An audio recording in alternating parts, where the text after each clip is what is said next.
Indiana Newsdesk is made possible in part by the following: IU Health Southern Indiana physicians, primary care and specialty care providers now accepting new patients in Bloomington and throughout South Central Indiana.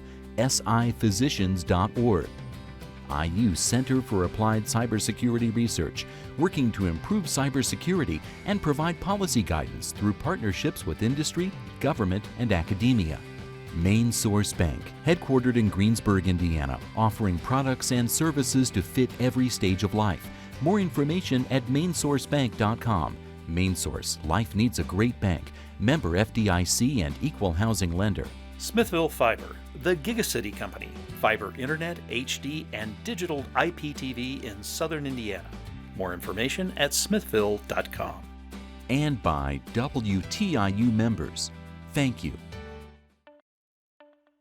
Coming up on Indiana Newsdesk, 700 carrier jobs are staying in Indiana, but at what cost? Ahead, the details of Trump's plan, and are workers at other Indiana plants who are poised to lose their jobs wrong to assume their jobs may be saved now too? Crane has developed a new way to repurpose old ammunition. You have an item in the inventory, you can't open air destroy it. How are you going to get rid of it?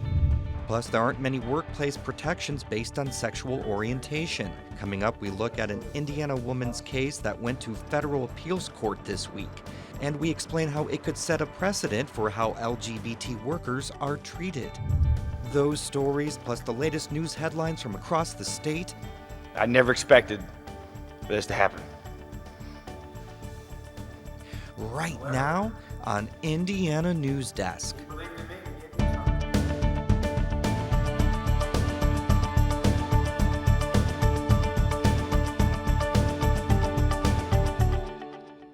Welcome to Indiana Newsdesk. I'm Joe Wren.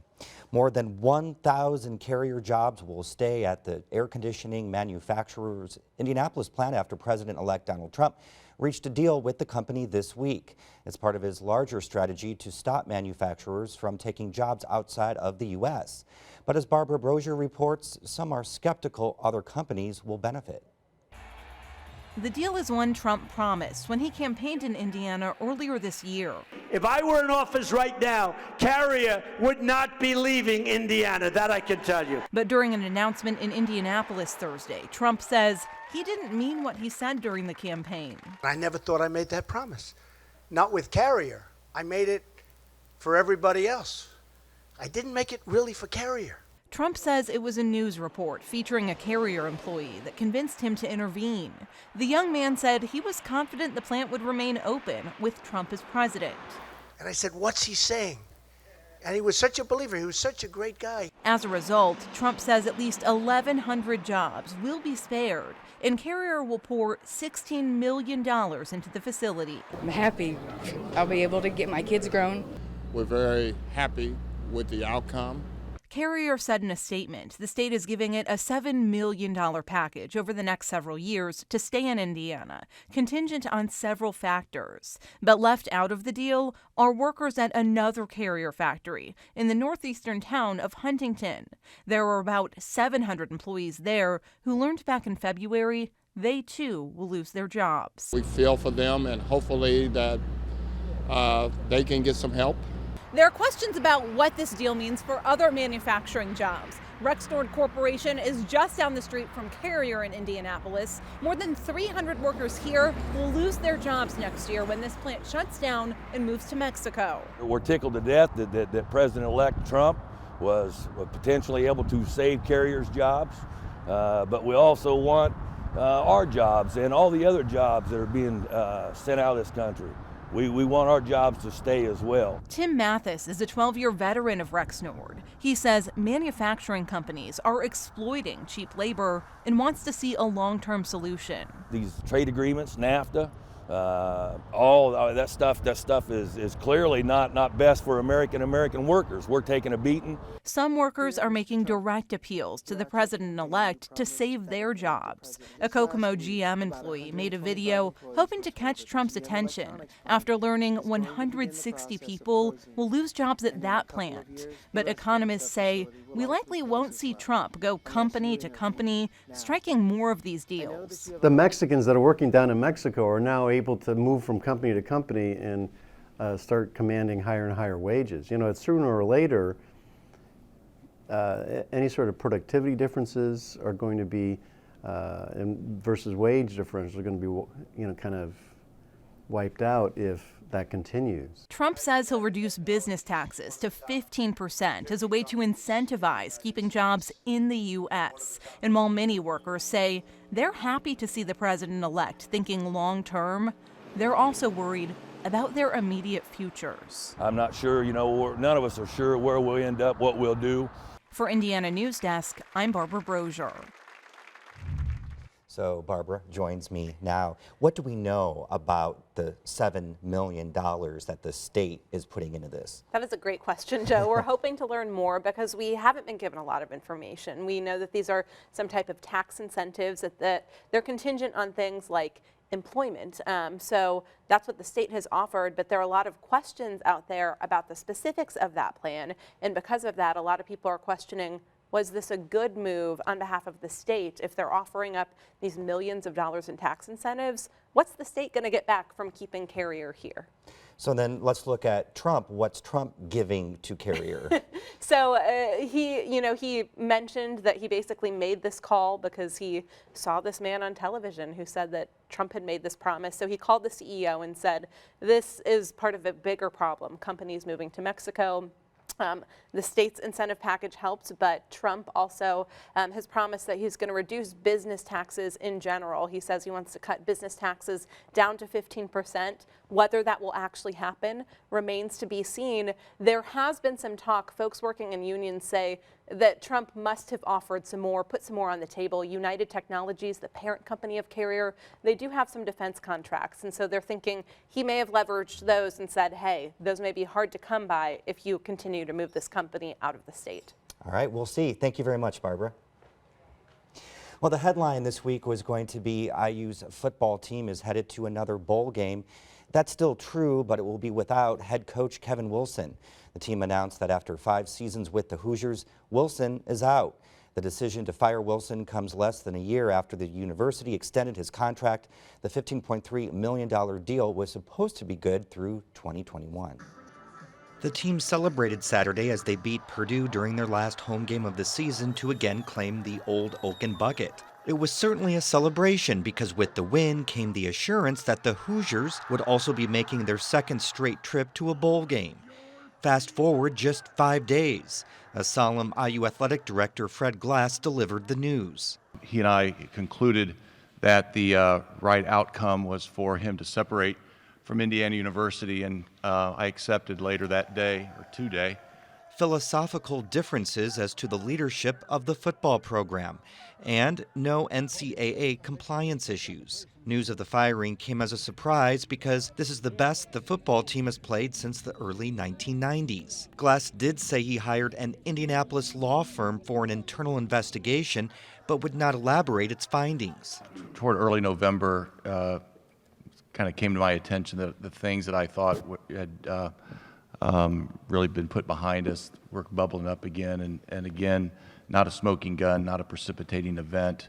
Glass says Wilson will receive 1 year of his base salary of $542,000. Allen's contract is still being finalized, but Glass says it will be 6 years and contain a competitive Big Ten salary.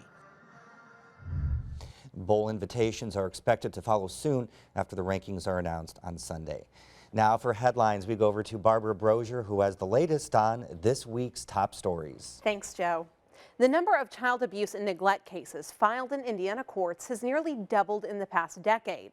There were nearly 17,500 cases open to the state in 2015, compared to about 8,900 that were opened in 2006. Indiana Chief Justice Loretta Rush says she believes the hike in cases is directly related to the opioid epidemic. Rush says Indiana's juvenile courts don't have enough resources to keep up with Department of Child Services requests for abused children to be removed from unsafe homes.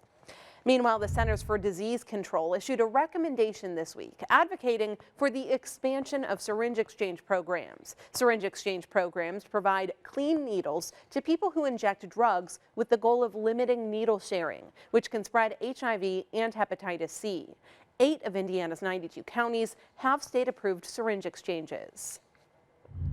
The architect of Indiana Governor Mike Pence's expansion of Medicaid may now play a key role in determining what might replace President Barack Obama's signature health care law.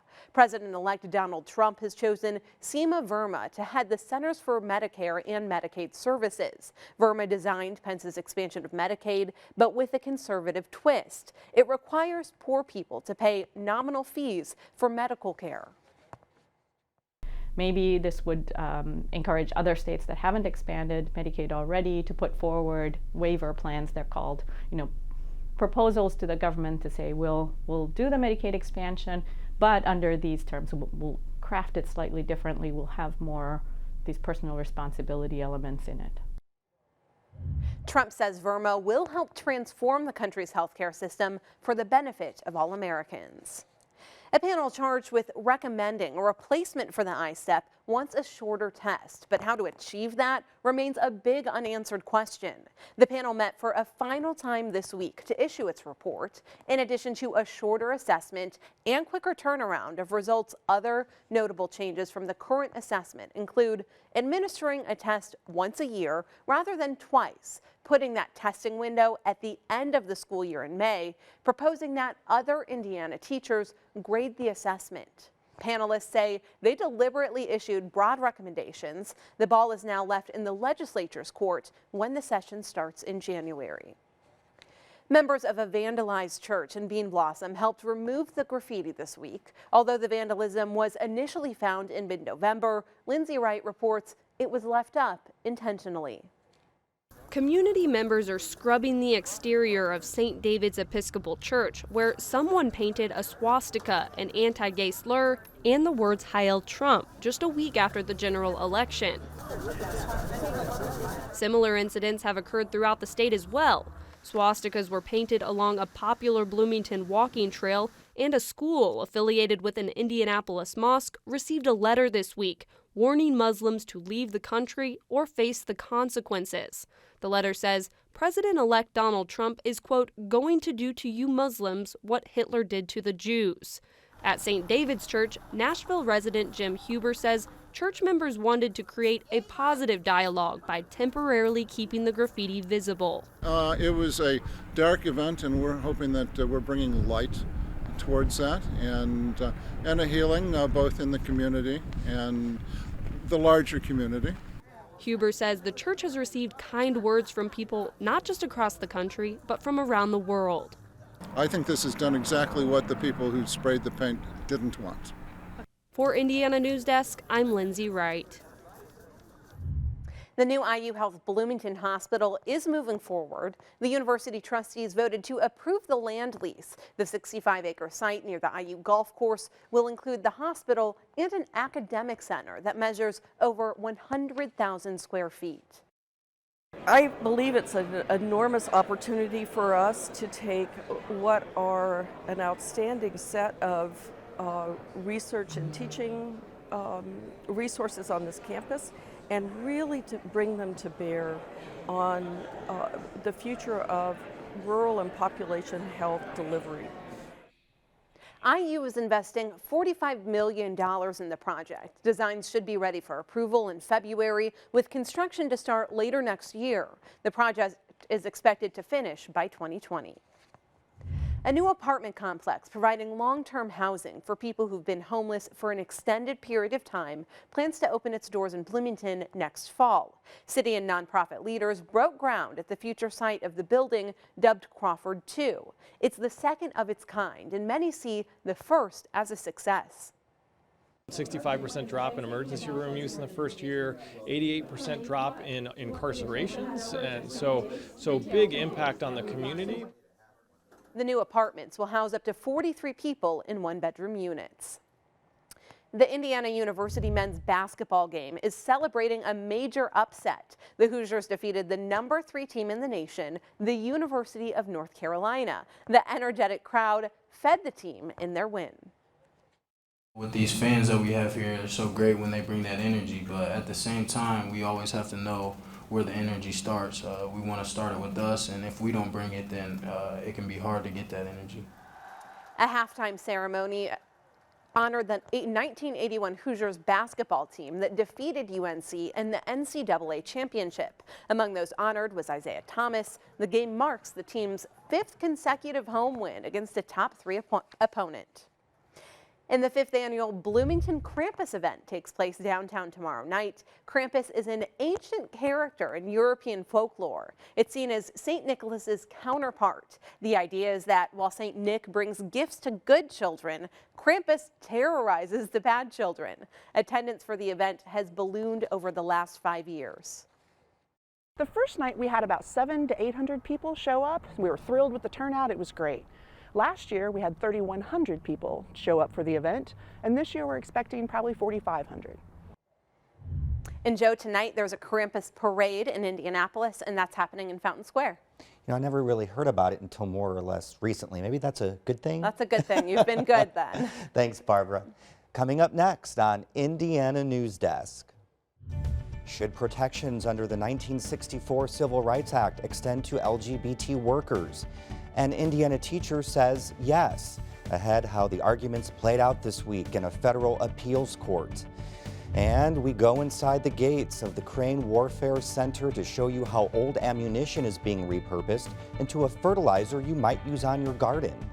These stories and more right here on Indiana Newsdesk. We are a nation of explorers. We seek new ways of living, of thinking, and of expressing ourselves. We take risks, we learn from experience, and we keep moving forward. That's why we encourage and celebrate the explorer in all of us.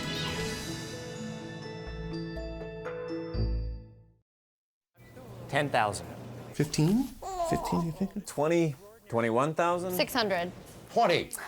18,500. 24. It's at least 40. Look at it. 4,500,000. 650. 20. 650. This textile would be worth about $500,000. $500,000? No way. I knew it's just a blanket. Laying on the back of a chair. Well, sir, you have a national treasure. Wow. A national treasure. Congratulations. I can't believe this. Welcome back to Indiana Newsdesk. A federal appeals court is rehearing a case brought by an Indiana teacher against Ivy Tech. At issue is whether protections under the 1964 Civil Rights Acts could extend to LGBT workers. The teacher, Kimberly Hively, says she tried repeatedly to get a full-time position at Ivy Tech. She says the administration didn't grant her an interview because of her sexual orientation.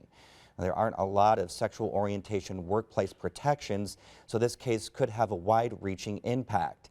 Here to go over the arguments made this week is Professor Deborah Whitus. She teaches at Indiana University's Maurer School of Law. Thank you so much for being here. Sure. So currently, discrimination in the workplace is allowed, but there are some exceptions. How is this being challenged in court? Well, the issue in this case is whether discriminating against somebody because they're gay or lesbian is a form of sex discrimination, because sex discrimination is already clearly illegal. And the argument here is, if you are discriminated against because you're a woman and you show up, say, with your wife at the holiday party, but it wouldn't have been an issue if you were a man and showed up with your wife at the holiday party, that's a form of sex discrimination. So there's a lot to this, but just so that we're on the same page. So 3 members of the 7th Circuit Court have already heard the case. Yes. Correct? And it's getting a rehearing. They affirmed the lower court's opinion. So why did they decide the way they did, and should we expect that anything is going to be different? I think maybe. So they decided the way they did based on older Seventh Circuit decisions that had said actually sexual orientation discrimination is different from sex discrimination. What's happened in the intervening years, though, is 2 significant Supreme Court decisions that broadened the understanding of what constitutes sex discrimination under federal law. And so in the earlier decision in this case, the panel went through that and said, reluctantly, we think we should continue to apply our old precedent, but we recognize there's a lot of good arguments on the other side. And then the full Seventh Circuit, all the judges that sit on the Seventh Circuit, voted to rehear the case. So, well, then what does it mean that the entire circuit agreed to rehear the trial?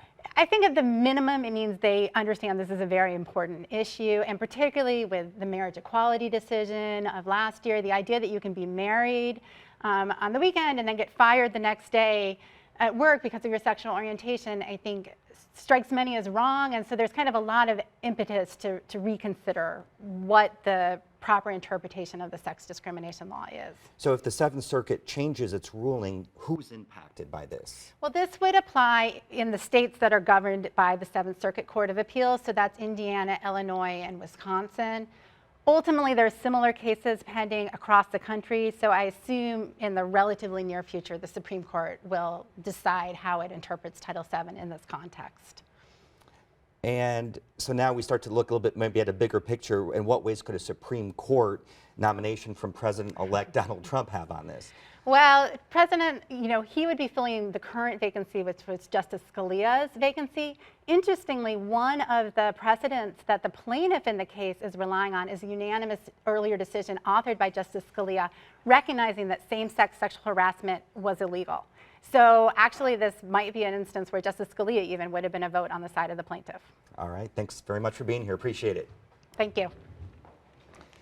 Crane Army Base in southern Indiana has always looked for new ways to demilitarize old weapons that are no longer usable by the military. And one process takes smoke bombs and transforms them into fertilizer for plants. WTIU's Sophia Salaby has more. Megan House works at Crane Army's white phosphorus plant. She's taking metal rounds filled with phosphorus powder and placing them into a machine. Over the course of about 45 minutes, the round is punctured and the white phosphorus is converted into phosphoric acid. Demilitarization is often associated with open detonation, exploding or burning old weapons to dispose of them. But Crane's white phosphorus plant provides an opportunity to repurpose old weapons. You have an item in the inventory, you can't open air destroy it. How are you going to get rid of it? And you got to get rid of it. So that's probably where the process came up. Okay, can we come up and convert it to the phosphoric acid? Once a weapon becomes obsolete because of new technology or machinery, it gets shipped to military bases across the U.S. for storage and eventual demilitarization. And Crane's white phosphorus plant has been running since the early 90s, 6 months a year, 24/7 in 3 daily shifts. This is unique. That WP plant is unique to Crane, unique to the Department of Defense, and it is the only facility that will convert white phosphorus over to phosphoric acid. This process starts with rounds and canisters of white phosphorus, used as smoke bombs by the military. Some of them are almost 70 years old. The age of these rounds will vary. The last breakdown of 5-inch 38 Navy projectiles were actually manufactured in 1948. Shift workers place the white phosphorus canister into a machine which punctures it, exposing it to oxygen. The white phosphorus catches fire, and the canister is pushed through a long cylinder, which is heated to about 1100 degrees Fahrenheit. As the canisters are pushed through, the phosphorus is pulled up into another chamber that mixes it with water, creating phosphoric acid. The empty canisters, they're taken to Bedford Recycling. The end product, the phosphoric acid that goes on to be fertilizer, is an important part of agriculture in Indiana. It's needed for the plant to grow and complete its life cycle, so that's why it's called an essential nutrient. And most soils have some phosphorus in them, but eventually it runs out because the plant takes it up. And Hoosier farmers spend about $250 million every year on phosphorus fertilizer to maintain soil health. If you think about a sack, a large sack of flour, that would be leaving the field every year in order just to maintain the soils you would have to put that back. So it really is, when you think of 11 million acres of corn and soybeans, a tremendous amount of nutrients that are removed from fields and need to be returned. Now, specialists at Crane are looking into adding capabilities to demilitarize red phosphorus at the plant. It's only 2 molecules different from white phosphorus, but it requires a slightly different process for demilitarization. My understanding is they were looking at capability gaps. Red phosphorus came to the top of the list. We have no capability for the red phosphorus. Then the question started to be asked, is it close enough to white phosphorus? Will it perform the same? And that's where we started into the demonstration evaluations and the assessment of can we process it through the WP plant. Allswade hopes the red phosphorus demilitarization process will get approved in the next year. That could boost production of the plant from 6 months a year to year-round and help with the almost 6,000 tons of WP and RP munitions still awaiting demilitarization.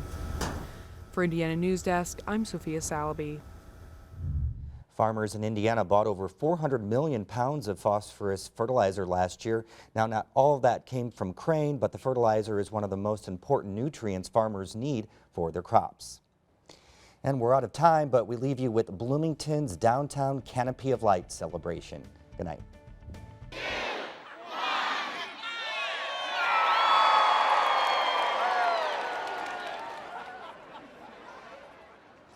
Indiana Newsdesk is made possible in part by the following: IU Health Southern Indiana physicians, primary care and specialty care providers now accepting new patients in Bloomington and throughout South Central Indiana. siphysicians.org. IU Center for Applied Cybersecurity Research, working to improve cybersecurity and provide policy guidance through partnerships with industry, government, and academia.